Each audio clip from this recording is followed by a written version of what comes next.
Hey, hello everybody. Welcome to the sound test room. Today we are taking a look at OSC Audio BFM metering suite, or if you like, big fucking meters, which is what it is.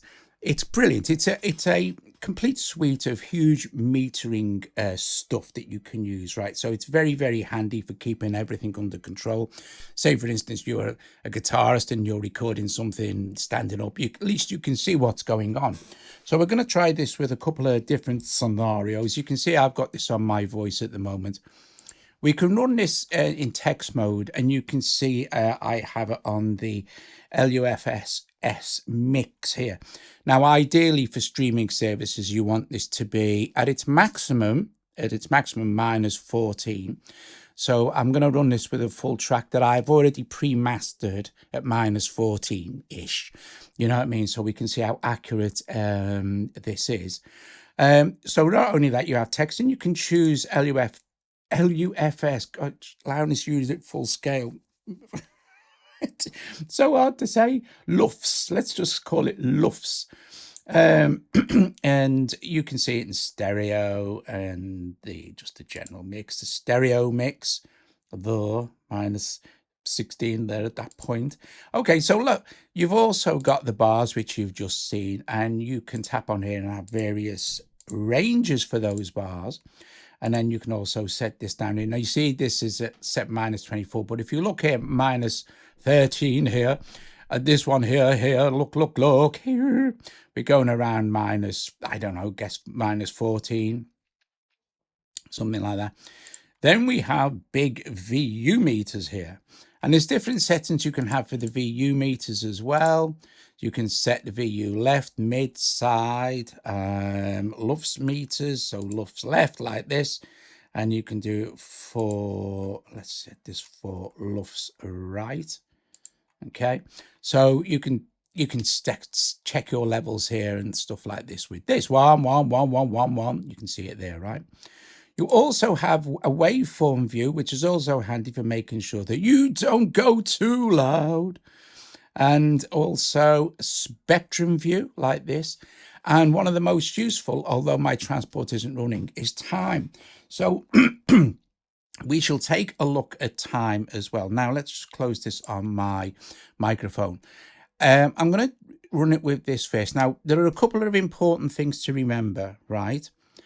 And I'll show you this on this, okay? So you're getting the correct accuracy with the meters. If we open BFM here and I press play, let's go back to text. This is loop mix, and it's too loud really.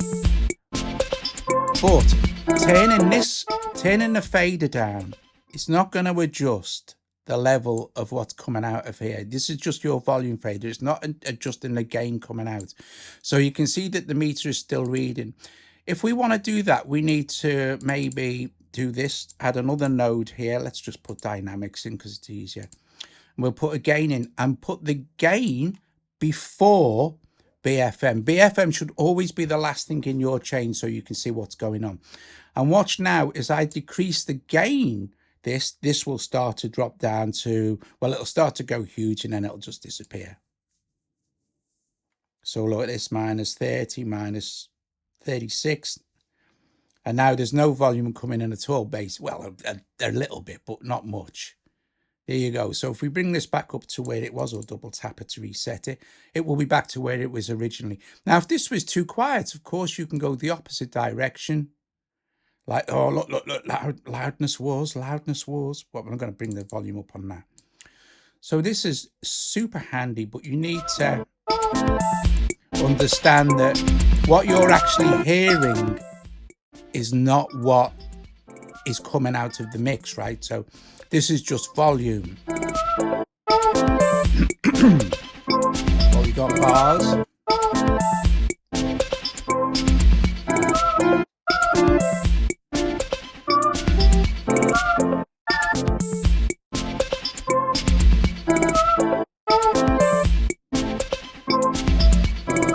You can set your gain, attack, etc.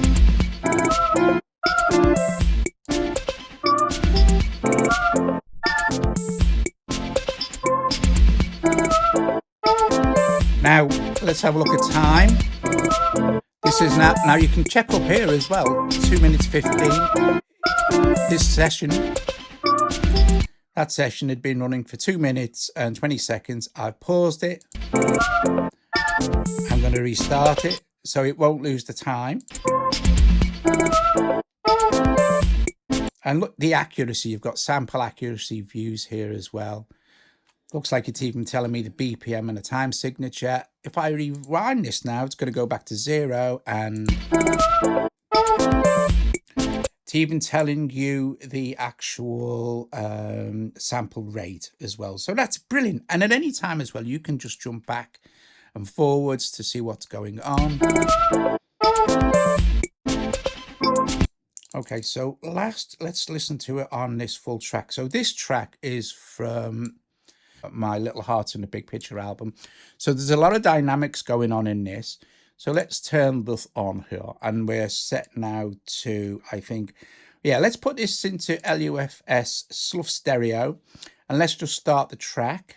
Right, let's lower the volume of that as well. Let's go back to the beginning.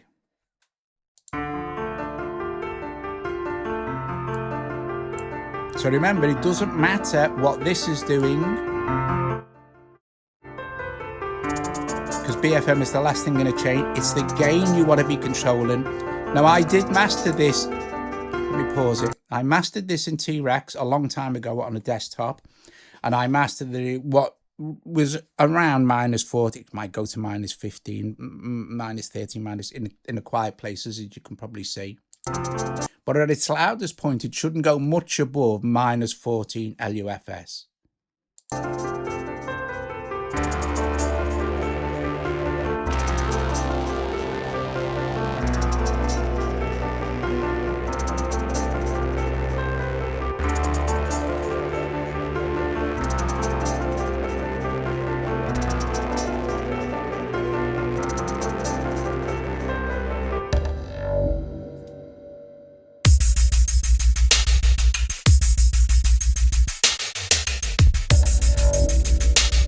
So this is probably about the loudest part, or as loud as it's going to get.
Okay, awesome. So that would have been as well, that was the best I can get it at the time. So if I had BFM there on the desktop, I probably got it a little bit more accurate because I can see what's going on perfectly. Guys, there you go. BFM from OSC Audio. Full big metering suite. Okay, big effing meters, which is what we all need because, especially at my age and the way my eyesight is, this is just absolutely brilliant, especially for doing a final mix. It's super handy. You put this in a DAW, like something like Logic or Cubasis or anything you like for your final track, and you're really good to go. In fact, if you're going to send this off to another mastering suite later, you can make sure that you're even a little bit quieter than you should be so that you can bring it back up when you make adjustments later on in your mix. Anyway, brilliant when you master the track, sort of thing. But brilliant, easy, super useful tools. I think it's $4.99 at the moment, which is $4.99, £4.99, which I don't think is wildly expensive. I think it's pretty good for what it is. It's super useful. Okay, I mean, it doesn't make any sound. It's not an effect, but it's a brilliant utility. I tell you what, I'll be using this a lot, even in, like, when we do the live streams, and I'll set one of these up on them, and I'll set a master chain up at the very end here. So like you go and route these all to sort of bus A, put a BFM on there, and again in front of it. Don't forget, the important thing is, have this the last thing in the chain. If it's pointless putting it before this, because any adjustments you make, it will only read what's coming through finally from the mix. That's key. Anyway, bless you all. Thank you very much for watching. I hope you enjoyed the video. If you did, give it a thumbs up, subscribe to the channel. Please consider becoming a Patreon. Help support me and Joe here at Sound Test Room. And I will see you guys later.